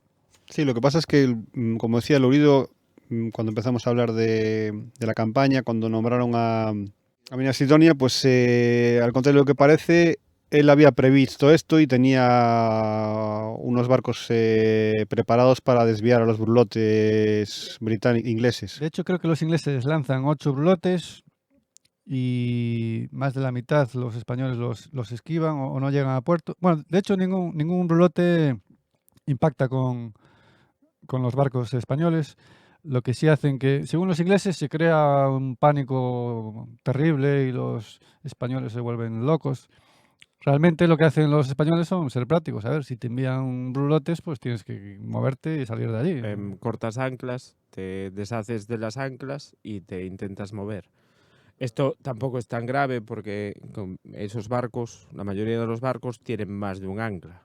O sea, no es un problema ahí fundamental que te deshagas de un ancla, porque tienes 6, 7 Pero la anclas. forma no es una medida desesperada, sino es la forma de hacerlo, Salvo ¿no? que cortes el último ancla, que se llama La Esperanza, y ahí, ¡Ostras! perdida toda esperanza, ya ahí te vas al garete. Qué bien traído, Lurido. Por algo te traemos aquí. Sí, va a ser por esta aportación después ya. Pero sí, claro, los brulotes sí que es una imagen poderosa porque les pilla a los españoles de noche, como a las 12 de la noche, y la armada, y consiguen que la armada española se disperse en la oscuridad. Es más, se comenta que los ingleses estaban tan desesperados que ni siquiera esperaron, habían llamado para que mandasen a embarcaciones medio destruidas o medio de desecho, Sí, lo peor que tuviesen, sí. lo peor que tuviesen, pero no, al final usaron 8 embarcaciones de su armada, que podían estar en mejor o peor estado, pero su idea en un inicio era utilizar otro tipo de embarcación que no tuviese armamento, que es lo más idóneo para eso. O sea, ya que vas a quemar tu nave, pues que no sea una embarcación que puedas utilizar. Decir también que los ingleses en algunos documentales o libros venden la idea de que ellos inventaron el concepto de brulote, para nada. Se conocía desde la antigüedad prácticamente. Desde la época de los romanos o antes, incluso. Bueno, lo que decías tú, Lorido, que Medina Sidonia como había contemplado esa posibilidad, pero tienes que hacer lo que tienes que hacer. Los brulotes no tienen éxito en el sentido de que no impactan, pero sí que dispersan, como digo, a la armada en la oscuridad. Y ahí se produce la que es la gran batalla de esta campaña, la conocida como Batalla de Gravelinas. Y básicamente lo que ocurre es que la mitad de la flota inglesa se enfrenta a los 5 galeones principales españoles.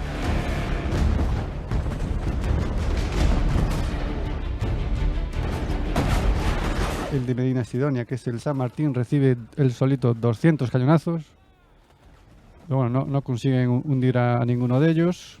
Es más, perdona que te corte, en documentales de la BBC, está bien comentar esto antes de todo lo que vamos a explicar. En documentales de la BBC aparece que en Gravelinas se le dio una gran paliza a la Armada Española.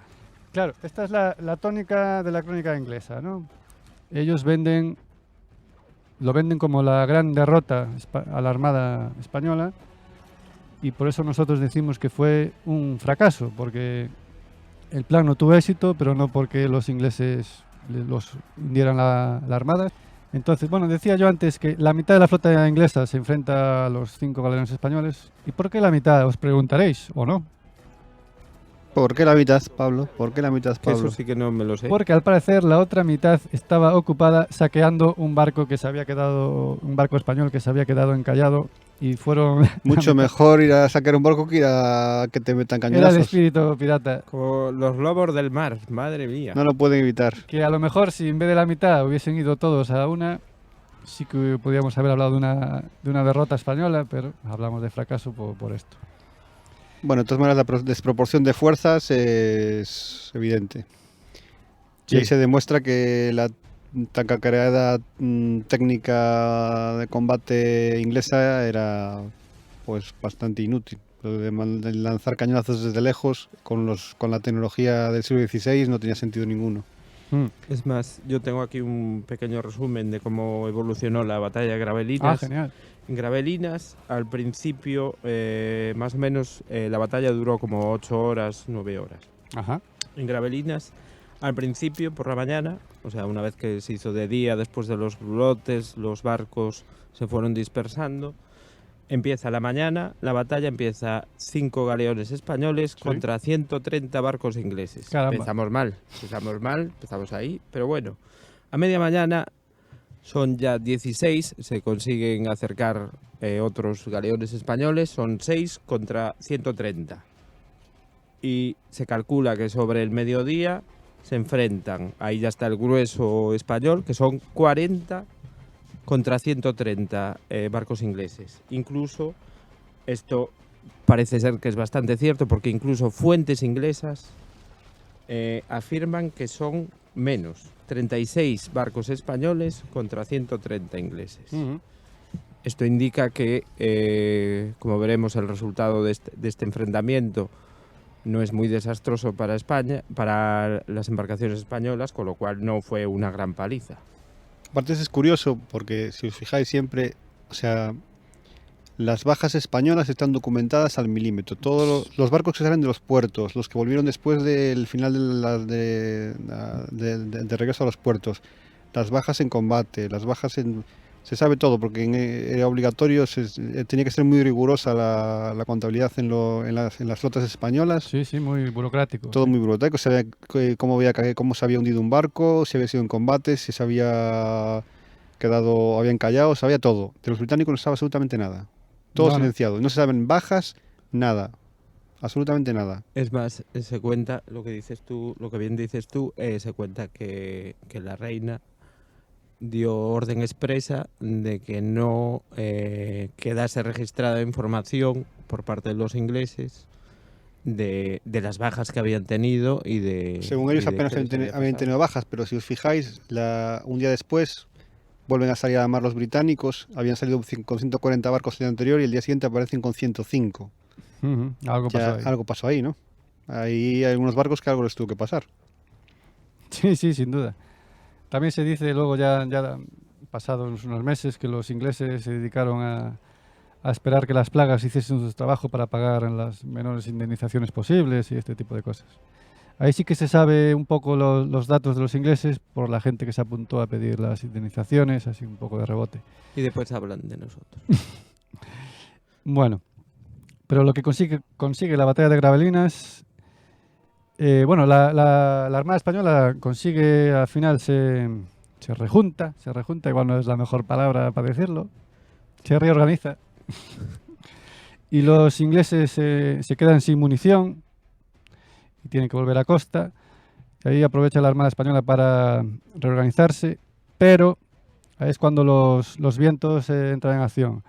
El plan B que tenía Felipe II, que era remontar en caso de fallar el encuentro con Farnesio, tomar la isla de White, es también imposible porque los vientos soplan continuamente hacia el norte. Al parecer es previsible en esa zona del Canal de la Mancha que los vientos sean preponderantes hacia el norte, pero lo que no era previsible es que un día y al otro y al día siguiente y al siguiente y al cuarto y al quinto y al sexto sigan tirando los vientos hacia el norte. Se supone que en la expedición de la Gran Armada, salvo el día que comentamos en la primera escaramuza, creo que fue, durante todas esas semanas los vientos fueron hacia el norte. En ningún momento ronó el viento y los españoles pudieron girar. Exacto. Pero antes de pasar, me gustaría comentar, porque esto está registrado incluso por historiadores ingleses, que Francis Drake, el gran Francis Drake, el adalid de los ingleses, Paquito Drake, solo participó en una primera escaramuza en la batalla de Gravelinas. Sí. Participó en una primera escaramuza, vio que la cosa no iba tal y desapareció. En el resto de las escaramuzas de la batalla de Gravelinas no se supo más de él, y esto está refrendado por fuentes inglesas. Se dice que estaba por ahí ocupado saqueando a la galeaza San Lorenzo, que al parecer como que se turnaron los ingleses para saquear a la San Lorenzo. Pero lo que sí que hay un consejo de guerra en el bando español y deciden que abortar el plan de reunión con el duque de Parma. Es una pena porque el duque de Parma había escrito "ya estoy listo", o escribió creo que al día siguiente "ya estoy". Mandó un patache. Mandó un patache de vuelta. Un WhatsApp patache. Venir sus que nos vamos de farra. Pero fue imposible. De hecho, Alejandro Farnesio también había previsto esto, porque claro, en la costa holandesa donde estaba él, aparte de grandes bancos de arena que hacen imposible la entrada de barcos de mucho calado, los mendigos del mar holandeses también estaban por allí estorbando lo que pudiesen, claro, o sea que era imposible de todas las maneras. El 10 de agosto ocurre que el ejército de Flandes está preparado para embarcar, pero por supuesto le dicen que no podemos volver atrás y la invasión es cancelada. Y entonces se toma el plan de regresar, que es un plan un poco extraño, pero es lo que les quedó. ¿Y este plan, queréis explicar en qué consistía? Pues es la única forma de regresar, era rodeando las Islas Británicas, dando toda la vuelta alrededor, pasando por Irlanda y volviendo hacia la península. Era la única forma, por los vientos que había, era la única Exacto, manera. por los vientos que había que rodear Escocia, pasar Irlanda. Y aquí es cuando se producen los naufragios de muchos barcos de la flota. Sí, alrededor. coincidió justo una época en la que había unas tempestades horripilantes, que coincidió Sí, todo... Se dice que fue uno de esos años sin verano. Coincidió todo mal, Sí, el cambio climático ya estaba ahí. andaba por ahí. Sí. Y bueno, la armada inglesa tampoco puede hacer gran cosa que ver Se a los retiran. españoles. Llega un momento que llegan a una altura que ya se quedan sin municiones y sin provisiones, porque no iban preparados para un trayecto largo como los españoles, y se retiran. Exacto. El 21 de agosto Medina Sidonia manda un patache, imagino, a Felipe II diciendo que esto es un fracaso y que vuelven para España. Y lo que decíamos, aquí empiezan a naufragan barcos primero en Escocia, aunque dice algún historiador moderno que realmente los barcos que pudieron navegar evitando las costas, esos consiguieron regresar. O sea que el problema no fue tanto el desconocimiento de las costas escocesas e irlandesas, que sí que lo había. El problema fue que muchos barcos estaban desesperados por tema de víveres. Se dice, por ejemplo, muchos barcos que tenían a bordo animales como caballos, ahí se habían quedado sin agua. Y son estos barcos lo que en una medida desesperada intentan tomar las costas o de Escocia primero, de Irlanda después. Estos son los barcos que naufragan. Los que no lo intentan consiguen volver a España. No sé si me he explicado. Sí, los que no se acercan a arrecifes o zona de costa donde puedes encallar. No encallan por desconocimiento, sino porque toman unas medidas desesperadas con mucha probabilidad de naufragio y ocurre lo que era previsible. Sí que algún barco es llevado por los vientos hacia Noruega y por allí. Creo que había leído yo una anécdota de unos españoles que vieron la aurora boreal. Llegaron tan al norte que vieron la aurora boreal y quedaron bastante sorprendidos. Vale. Y con respecto a los naufragios escoceses, bueno, decir que, bueno, antes en el último Consejo de Guerra, Medina Sidonia mandó ahorcar a un capitán español que se rebeló. Bueno, estaba el ambiente bastante crispado.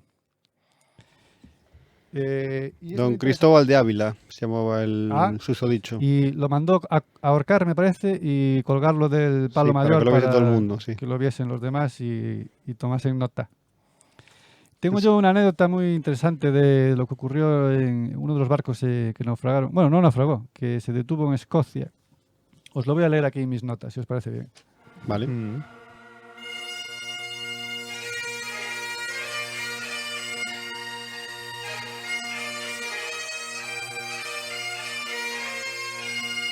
Pues el galeón se llamaba San Juan de Sicilia. Estamos en el 23 de septiembre de 1588. Este galeón toma el puerto de Mull, que es una isla de las Islas Hébridas escocesas. El sitio se llama Bahía de Tobermory. Bueno, da igual. De hecho, al galeón se le conoció como Galeón de Tobermory. Pues este era un galeón construido en Croacia, por cierto, en Ragusa, que está en la actual Dubrovnik. Esto también para que veamos que los barcos españoles habían sido recolectados por todas partes. El capitán de este barco, el nombre original de este barco era un nombre buenísimo, se llamaba Broz Martolosi, un nombre muy bonito. Y fácil de pronunciar. y fácil de pronunciar. Tenía 800 toneladas, formaba parte de la escuadra levantina. Esto no lo hemos dicho, estaba la escuadra armada, estaba dividida en la escuadra portuguesa, la del Cantábrico, creo, la de Castilla, que era La el escuadra grueso, de Indias. la de Levante. Bueno, este barco lo que le pasó es que carecía de agua y provisiones y necesitaba algunos arreglos, no demasiados, pero sí algunos. Entonces toman este puerto de Tobermory y allí negocian con el jefe del clan local que se llamaba Lochan MacLean de Duart. A partir de ahora vamos a llamar MacLean. Lochi. Y le piden eso, le piden agua y provisiones y hacer algunos arreglos. Y este jefe de clan escocés les pone una condición: que una compañía de soldados le ayude en sus enfrentamientos con otros clanes escoceses. Esto da para una película buenísima. Entonces, Diego Télez de Enríquez, según algunas fuentes, que era el oficial al mando, accede, pero a cambio pidió 5 rehenes escoceses como garantía. O sea, 5 rehenes escoceses quedan en el galeón mientras hacen su reaprovisionamiento, y durante más de un mes un destacamento español de unos 100 hombres se dedica a hacer estragos entre los enemigos de MacLean. Que había que verlo esto. Yo me lo imagino como la película esta de los inmortales, ahí los españoles contra los escoceses dándoles para el pelo. Y estuvieron así un mes. Todo iba bien, pero resultó que uno de los mercaderes que se encargaba del reaprovisionamiento, que se llamaba algo así como John Smollett, que se ganó la confianza de la tripulación y el libre acceso al barco. ¿Y qué ocurría con este hombre? Que era un espía inglés. Y bueno, de lo que ocurrió después, al parecer no sobrevivieron testigos, pero se cree que ocurrió algo así el 5 de noviembre de 1588. Ocurrió que mientras los españoles ponían a secar la pólvora que les quedaba sobre la cubierta de proa, este señor Smollett dejó caer una mecha encendida y volvió a tierra a toda prisa, a fume de carozo, que se diría. Igual se le resbaló, igual Igual estaba se le echando un resbaló. cigarrito. Puede ser. Y sucedió una tremenda explosión, al parecer, y el consecuente hundimiento de este galeón San Juan de Sicilia, con la muerte de todos los que estaban a bordo, incluso los 5 rehenes de MacLean. ¿Y qué hizo MacLean a partir de entonces? Pues retuvo en tierra a los supervivientes, unos 50 hombres, y los siguió utilizando durante nada más ni nada menos que de un año entero, hasta que en sus enfrentamientos con los clanes locales enemigos, hasta que finalmente el duque de Parma consiguió traer de vuelta a estos hombres de regreso a España. No me digáis que no da una película. Esto tenía yo pensado Esa y escribir otras muchas historias hay muchas. Yo tenía pensado escribir una novela que empezaría en el puerto de La Coruña, y el protagonista acabaría en Escocia trabajando para este clan durante un año. Y luego volvería a España cruzando Inglaterra a pie. No me digas que daba por una buena historia. Y tanto que da una buena historia misma. Pues de esas hubo unas cuantas. La más conocida es la famosa historia del capitán Alonso de Cuéllar, Sí, que incluso en Irlanda hay una ruta de Sí. las andainas de Alonso de Cuéllar. Es conocida porque le escribió una carta al rey y que eso quedó por escrito, quedó ahí en los archivos del gobierno de España. Y es muy interesante la historia de este hombre, de cómo naufraga, cómo pues el gobernador inglés de la zona pues, los manda a matar a todos los de los náufragos, tienen que escapar. tengo yo aquí unas notas, si quieres. os Lee, las porque cuento. yo- Es un poco largo, pero bueno, vamos bien de tiempo. Sí, vamos, genial de tiempo. Bueno, pues el 21 de septiembre este señor, no apunté el nombre, Francisco de Cuéllar creo que era. que Francisco sí. de Cuéllar. Bueno, primero naufraga en un sitio llamado Stridag. Bueno, da igual. Naufraga su nave y otras 2 más. Se dice que en total murieron más de 1000 personas.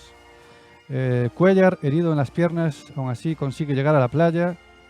¿Y qué pasaba en la playa? Que los irlandeses desnudaban y robaban a los náufragos. Pero era peor cuando venían los ingleses, que se dedicaban a matarlos, a masacrarlos. Bueno, este hombre consigue salvarse, se refugia en una abadía que hay por allí, una abadía abandonada donde nada más llegar ve a 12 españoles colgando del techo, ahorcados. muy bonito todo. Este hombre está sin comida y herido. Regresa a la playa, que está repleta de cadáveres. Encuentra ahí otros supervivientes, se abraza a ellos, pero bueno, los otros supervivientes lo dejan atrás porque está cojo y les está retrasando. Solidaridad de Eso todo. es el compañerismo, hombre, claro que sí. No dejamos a nadie. Bueno, igual él se hizo, dejadme, que seguid vosotros. A lo mejor fue un poco así. Pero era broma. Era broma, posiblemente. Bueno, después 4 tipos irlandeses lo asaltan y le roban, pero tenían un poco de humanidad y le dan un ungüento, qué palabra más difícil de pronunciar, ungüento para las heridas en las piernas. Bueno. Y le aconsejan ir hacia junto a un tal O'Rourke, que era un irlandés que estaba escogiendo a los náufragos españoles. Pero de camino otro grupo de irlandeses lo asalta y lo muele a palos y lo deja en cueros, al frío de Irlanda. Bueno, estamos en septiembre, pero ya refrescado por allí, imagino, sobre todo ese año. Bueno, el pobre Cuéllar salva la vida, sigue caminando, duerme en cuevas, se viste con helechos y paja. Después se refugia en una cabaña junto a un lago muy bonito, al parecer, que hay una cascada preciosa, no sé si él fue capaz de apreciarlo. Igual él, después de los palos y de estar en cueros, igual no le parecía tan bonita, ¿eh? Es posible. No estaba para hacer turismo, creo, ¿eh? Y también encuentra otros náufragos, se dedican a comer bayas y frutos del bosque, que es lo que había. Después recibe auxilio, por fin, de unos irlandeses católicos. Y lo están atendiendo durante una semana, que él está prácticamente inconsciente durante toda una semana. Debía estar el hombre bastante hecho polvo. Los demás supervivientes siguen su camino, él se queda solo con la familia. Pero bueno, esto fue bueno para él, porque los que siguieron su camino... Porque no le dieron más palizas. No, los que siguieron, los otros supervivientes que siguieron, resulta que se subieron a un galeón llamado Girona y este galeón se hundió al poco de que ellos subieran y murieron allí 200 personas. O sea, ahí tuvo suerte, Bueno, Cuéllar. Para una racha de suerte le tocaba. Sí. Pobre. Bueno, pero aún así, para este entonces, Cuéllar ya está pensando en el suicidio. Qué raro, qué poco... No lo entiendo. Qué poco poco aguante, aguante, qué de poco verdad. aguante, O sea, madre mía. alguien del siglo XVI, qué poco aguante. Se ve que no menudo tenía flojo. mucho carácter, ¿no? Seguro que no era vasco. Y bueno, se recupera un poco y continúa su camino buscando ayuda y tal. Después es apresado y hecho esclavo por un herrero durante casi 2 semanas. Pero ahí aparece un español llamado Salcedo, como aquí el barrio que está aquí cerca, el barrio de Salcedo.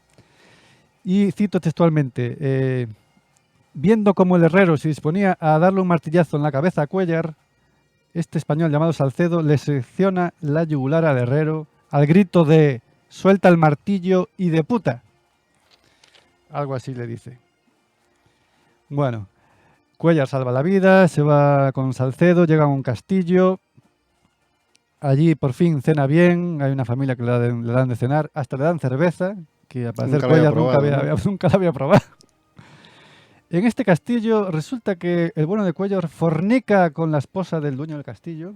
Joder, en agradecimiento, ¿eh? Igual hacía el amor. Al parecer Cuéllar era un hombre bastante atractivo, con don de gentes y tal. Pues si era atractivo después de todas esas palizas, Sí, sí. estar medio cojo Seguía cojo. y moribundo, pues era el Brad Pitt de la época. Pero el placer le dura poco porque los ingleses atacan el castillo. Pero bueno, aquí también tienen suerte porque los ingleses viene una tormenta y los ingleses acaban retirándose.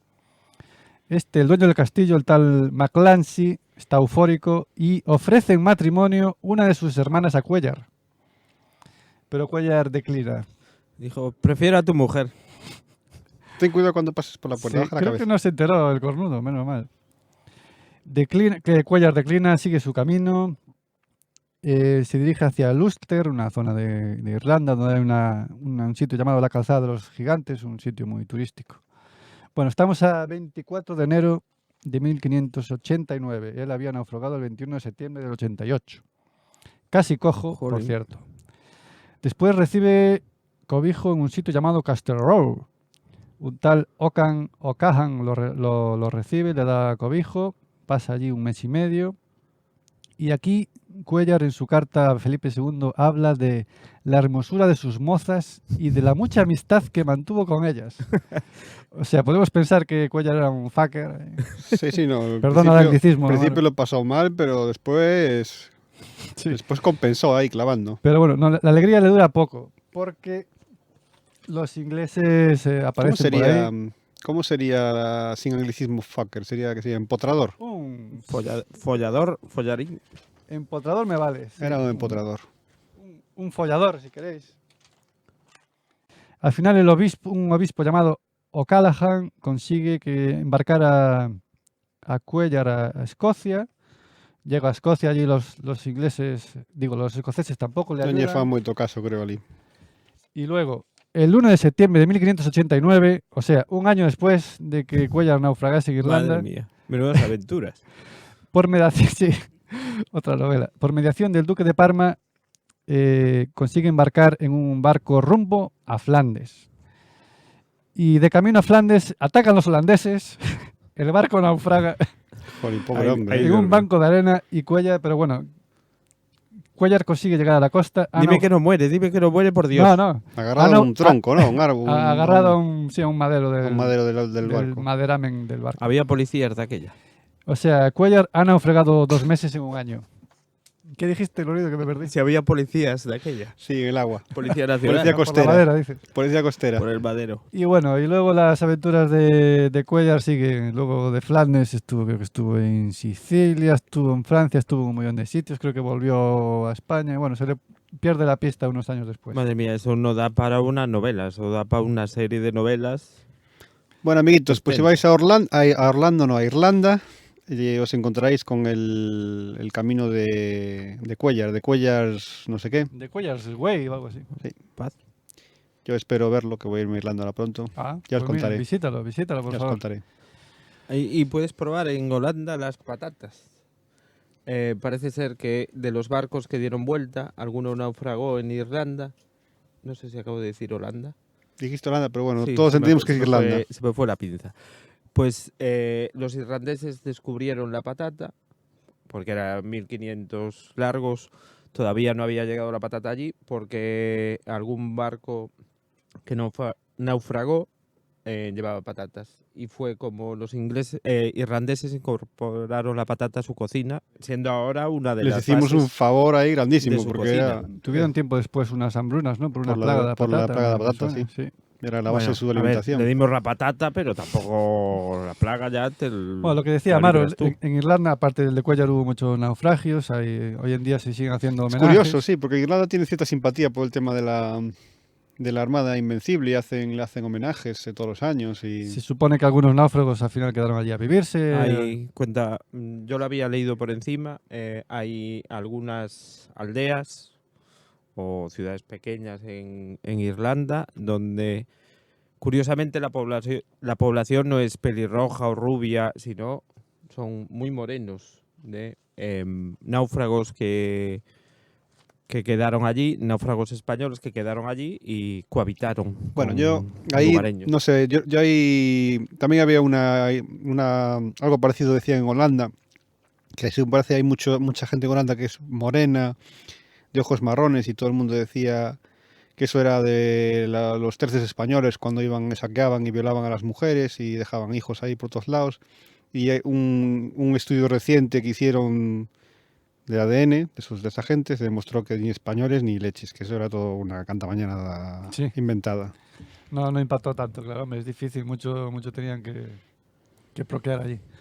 Bueno, decir a modo de conclusión que el grueso de la flota consiguió, o por lo menos la mitad más o menos, consiguió regresar, creo que a Santander, sobre todo, algunos a La Se Coruña. perdieron 35 barcos 35 en total. de 127, ¿no? 127, 130. Pues se perdieron anda por ahí 35, el 35 número. de los cuales la mayoría fueron por tempestades. Ujú. Decir que este hombre, Recalde, sí que le culpó de todo a Medina Sidonia. Bueno, hemos visto que tampoco es que tuviese la culpa. Quizá la culpa de no aprovechar alguna ventana, alguna opción, salirse del plan original, bueno, nunca lo sabremos. Decir también que al año siguiente fue la contraarmada inglesa, poco conocida, cuando el pirata Drake intentó tomar La Coruña y terminó en fracaso. Ese sí que Coruña terminó en y derrota. después Lisboa, que fue Después fueron a A Lisboa. ver, lo que es la arma, la empresa de Inglaterra no consiguió sus objetivos, o sea, por lo tanto los ingleses, pues, podemos decir que consiguieron que nos invadiese Inglaterra, pero no fue un desastre ni fue una derrota sin paliativos, como dicen ellos. Simplemente no se consiguieron los objetivos. La guerra de Inglaterra con España, que va de 1585 a 1604, eso fue una operación que no salió bien. Al final la guerra terminó, los ingleses pidieron negociar en 1604 y prácticamente todo lo que pedía el rey de España en las negociaciones pues se consiguió. O sea que realmente la guerra podemos decir que la ganaron los españoles. Sí, el tratado de paz se dice que fue favorable más a los españoles que a los ingleses.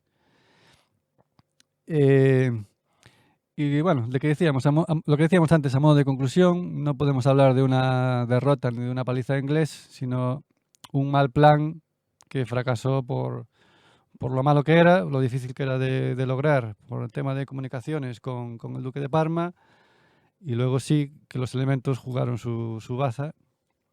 Y no sé si queréis añadir algo más. Sí, bueno, que eso realmente los ingleses la tienen muy mitificada, lo que es el tema del arma de misiles, sobre todo a partir del siglo XIX, en la época victoriana, cuando ellos realmente sí que dominaban el mar, eran el país más poderoso, buscaban un origen pues mítico del poder de Gran Bretaña y pues pusieron sus ojos en el verano de 1588. Dicen que a partir de esa fecha, pues España, pues los ingleses vencieron, arrasaron a la flota española y a partir de ese momento Inglaterra dominó el mundo y los mares, cosa que no es verdad.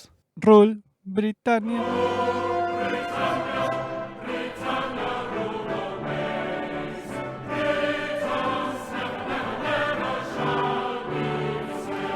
Sí, bueno, exactamente. Es más, incluso un año después o un año y medio después, España tenía una flota más importante que la que se envió Sí. a la conquista de Inglaterra.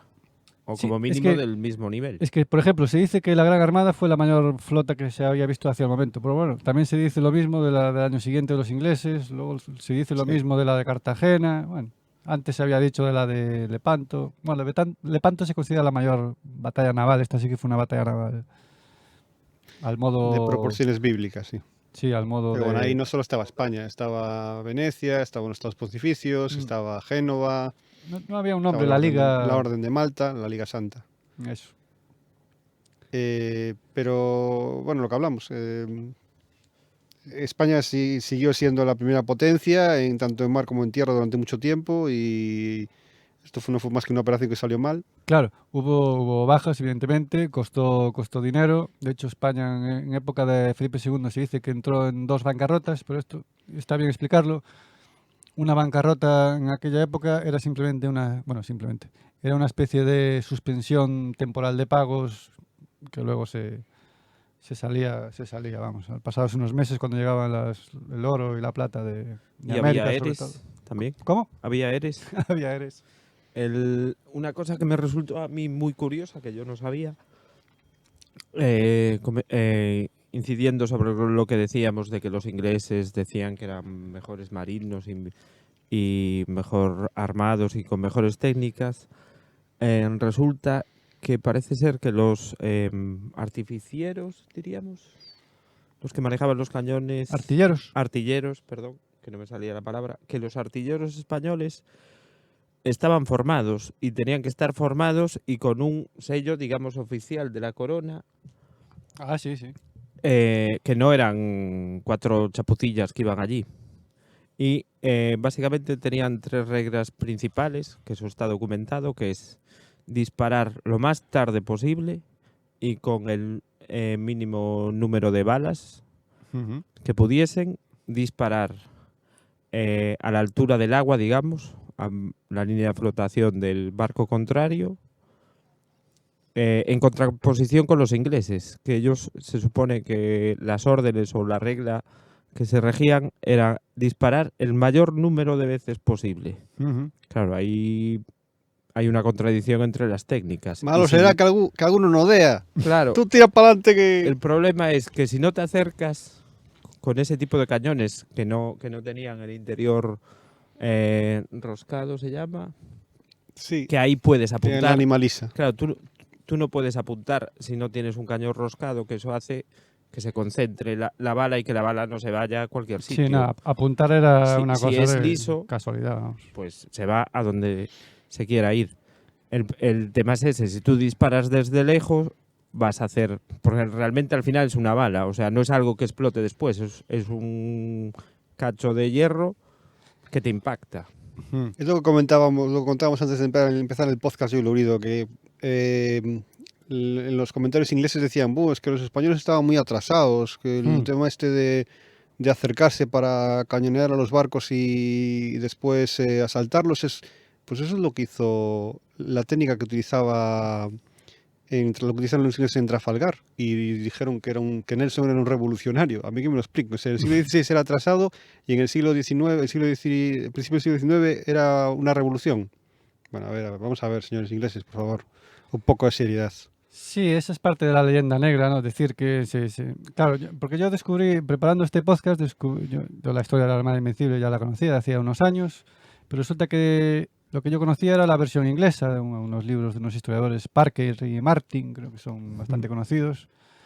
Decían cosas como que los españoles llevaban balas de cañón que no encajaban en sus propios cañones, Que no era el mismo calibre, sí, hay mucha leyenda. ese tipo de cosas que... Cosas que no se sostienen ni por asomo. Claro, que vamos. los ingleses llevaban la cureña, que es donde va armado el cañón. Ellos decían que los ingleses tenían una cureña de cuatro ruedas, que era más manejable que la española de 2, ese tipo de cosas. A ver, pudieron influir, pero como hemos visto la campaña, no fue de eso, no se trató de combates navales, como nos entendemos hoy en día. También, añadiendo a lo que dices tú, también comentaban que en Gravelinas resulta que los ingleses se quedaron sin balas porque podían disparar muchas veces más por esas cuestiones que dices tú. Es mentira. Lo que pasa es que dispararon más veces porque eran más barcos. Como decíamos antes, era 130 barcos en el mejor de los escenarios contra 45 barcos Claro. españoles. Y los cañonazos ingleses, en el mejor de los casos, sí que producían, los barcos eran hechos de madera, cuando impactaban sí que conseguían lanzar astillas, y esto había leído yo que, claro, la medicina en aquel momento era muy básica. Si tú tenías una herida en una pierna o un brazo, la solución era cortar, amputar. Si tenías una herida en el cuerpo, pues te dejaban allí apartado para que murieses, básicamente. En ese sentido sí que pudieron hacer daño a los ingleses, pero en el sentido de hundir barcos a cañonazos, no.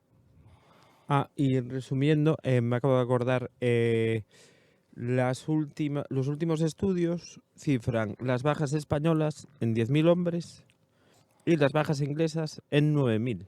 Ujú.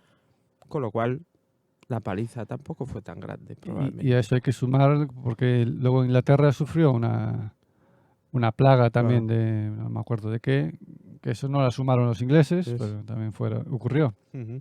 También nos ocurrió en la contraarmada, que a lo mejor hacemos un podcast sobre la contraarmada más adelante, ya lo veremos. Bueno, nos despedimos. Pues está todo dicho ya, yo creo. Está todo dicho.